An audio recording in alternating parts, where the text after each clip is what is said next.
because I disobeyed God. And I didn't want to obey God. I have tried that all my preaching life, to obey God. Because that's my only help. Amen. And so he wouldn't let me do it. He ran out of evidence. I ran out of money and friends. The guy I had that's going to visit, he took my money. No thing wasn't right, so he took my money. I didn't get mad with him. As a matter of fact, I rented him 345 later in the years. But I held to my prayer, and I asked the church to pray with me in this episode. We prayed. So one day, Reverend Robinson came and said, "Matt, do you know Home going to sell his church down the street?" I said, "He do?" He said, "Yes." And God will show you what you ask for. You have to handle the rest. He give you that. I came down here because I knew Pastor Holmes' father. I saw him lead them two boys to church every Sunday when I was in Roosevelt. I came down here and I said, "Doc Holmes," I said, "you want to sell this church?" He said, "Yeah, Doc, I'm going to sell it." He said, "You want to buy this church?" I said, "Man, yeah, I want to buy this church." He said, "Let's get the ball rolling right now." That's just the way it happened. We started working on it right then. I let him know from Jump Street I had no money. I had property, but no money. He said, "We'll work it out." So then I had to go and try to find an institution that would finance $2 million. And Sure Bank. I went on to see Sure Bank. I was told to go see Sure Bank, and I went to see Sure Bank. And I met with the vice president, not the president, the vice president. And I told him what I had and what I didn't have. He said, "Reverend, maybe we can do this." He said, "I don't know, sir.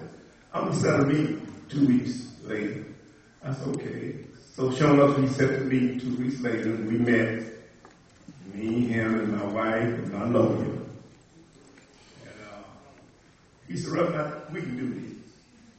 Oh, I think my heart made a leap outside of my chest. He said, "We can do this." I couldn't say show love. And I couldn't show no emotions. But they were there. Cause I sneaked to the washroom and cried.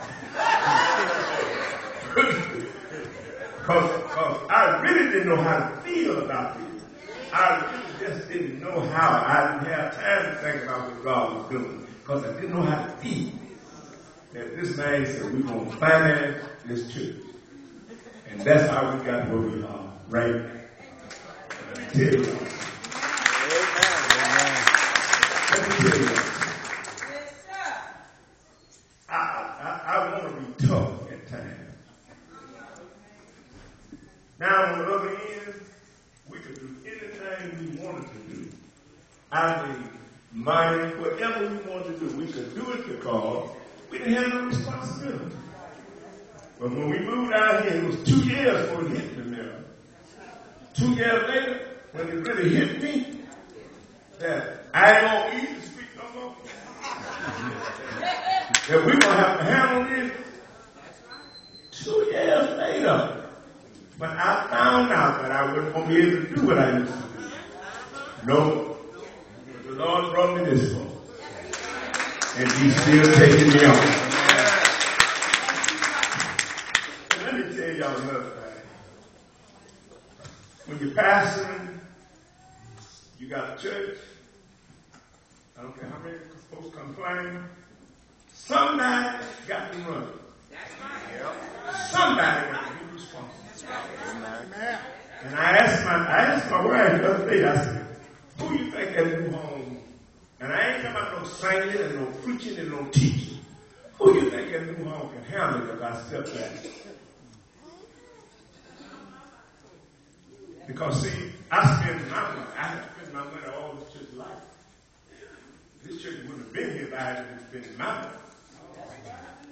Amen. So who is it that can handle it? Who is it really to put up there a life saved to stay in this field. Can I get a witness? Can I get somebody to say I do it? Anybody, I know it is.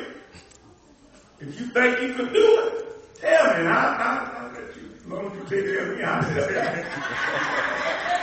I was just that believing. I done came a long way.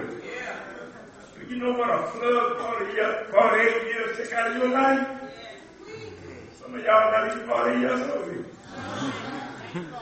A whole lot of you are not 48 years old. Don't know whether you're going to make it. You be 48. Lord has been good to us. Lord has been good to me. And I got a right to celebrate Founders Day. Me and a preacher called the Best of Life organized this church with we must have had about 12 members, 12 people, brother. And then, I think about 7 of them were deacons.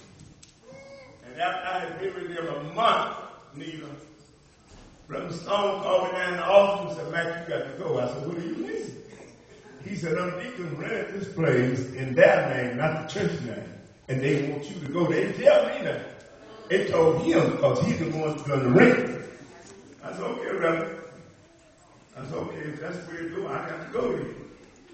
Me and Pastor Freddie Brooks, Curtis Brooks, Ernest Brooks, Ulysses Cox, Alden Cox, Michael Harrison. That's right, Alden Harrison. I had so many young men around me. The Lord has always blessed me with a great following of young men. Amen. We messed out and got together and had a place to worship the next Sunday. That's right. We left Stone Temple and went to 1447 West Hampton. Right. That's what was the. Well,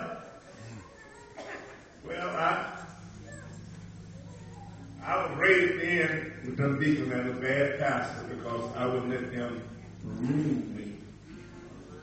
I would let them run me. Now, I let anybody run this church who spend their money. If you're going to spend your money, I'll let you run it. Mm-hmm. But you better know you got to take care of me and spending your money.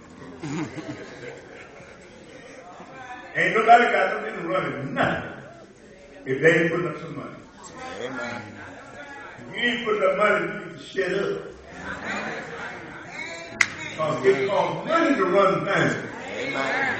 You can't run things without no money. I mean, running your mouth ain't running things. Amen. Running your mouth, it amounts to zero. Running the bill. Woo. What I think about Negroes in the Bible ain't nothing.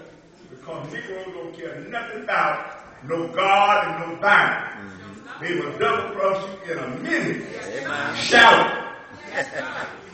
Hello. Amen, amen. Folks don't like the truth. Folks will walk away from this church and don't care. They'll walk away in a minute. They don't care about no responsibility in what you're going through.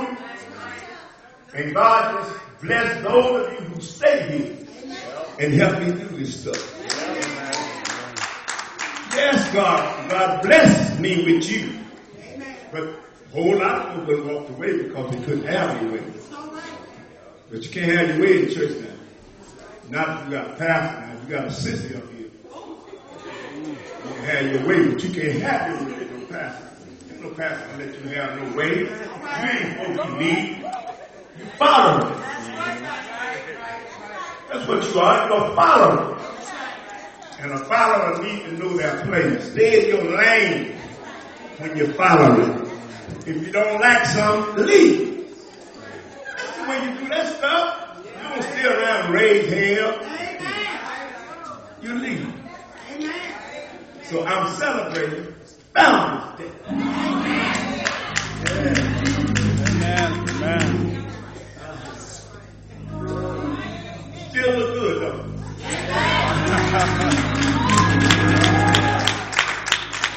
Yeah, I still look good. You ain't got to tell. I know I'm black, but I still look good. folks don't like you when you're for real.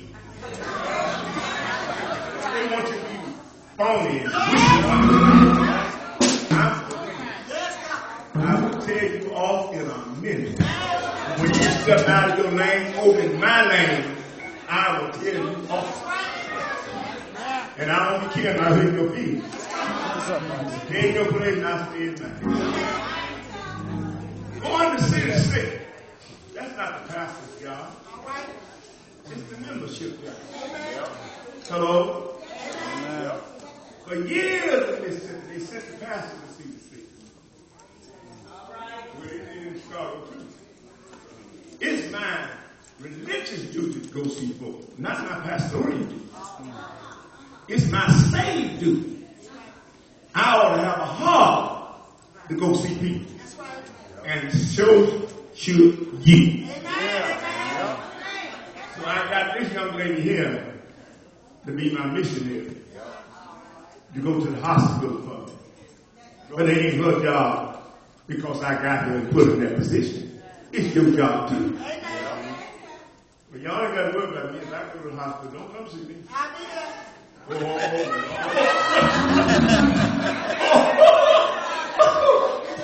I know some folks come and tell the front desk don't let us in. Folks come to see, let me tell you why people in the church come to see, go see other folks. They have something to talk about. Wrong mouth.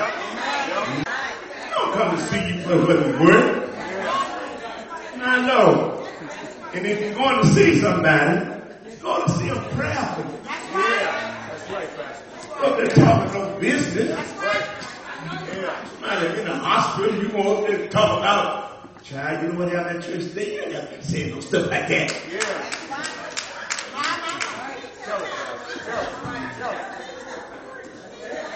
Hallelujah. I'm through.